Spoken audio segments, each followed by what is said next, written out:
અમદાવાદના મણિનગર વિસ્તારમાં આવેલી નેલ્સન સ્કૂલ રિઝલ્ટના દિવસે એન્યુઅલ ફંક્શન નામે ધોરણ 1ના વિદ્યાર્થીઓના વાલીઓ પાસેથી 1000 રૂપિયા લેવામાં આવ્યા હોવાનો આક્ષેપ કરાયો છે। આ મુદ્દે જિલ્લા શિક્ષણ અધિકારીએ કચેરીએ શાળાને તાત્કાલિક જવાબ રજૂ કરવા કહ્યું। ધોરણ 1ના 123 વિદ્યાર્થીઓના વાલી પાસે પૈસા માંગવામાં આવ્યા હોવાનો આરોપ છે।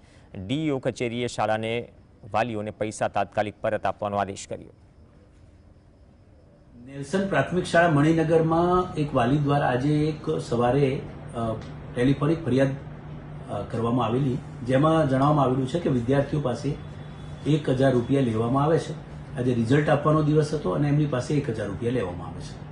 આ બાબતે જેવી જાણકારી મળી તરત જ ઘટનાની ગંભીરતાને ધ્યાને લઈ શિક્ષણ નિરીક્ષકને તપાસના આદેશ આપ્યા। રૂબરૂ ઉપસ્થિત રહી તાત્કાલિક જે વિદ્યાર્થીઓના પેમેન્ટ લેવામાં આવ્યા છે, 123 જેટલા વિદ્યાર્થીઓના લીધેલા છે, તે પરત આપવા માટેનો આદેશ કર્યો છે અને કારણદર્શક નોટિસ આપી અને તેનો ખુલાસો એમને તાત્કાલિક રજૂ કરવા જણાવ્યો છે।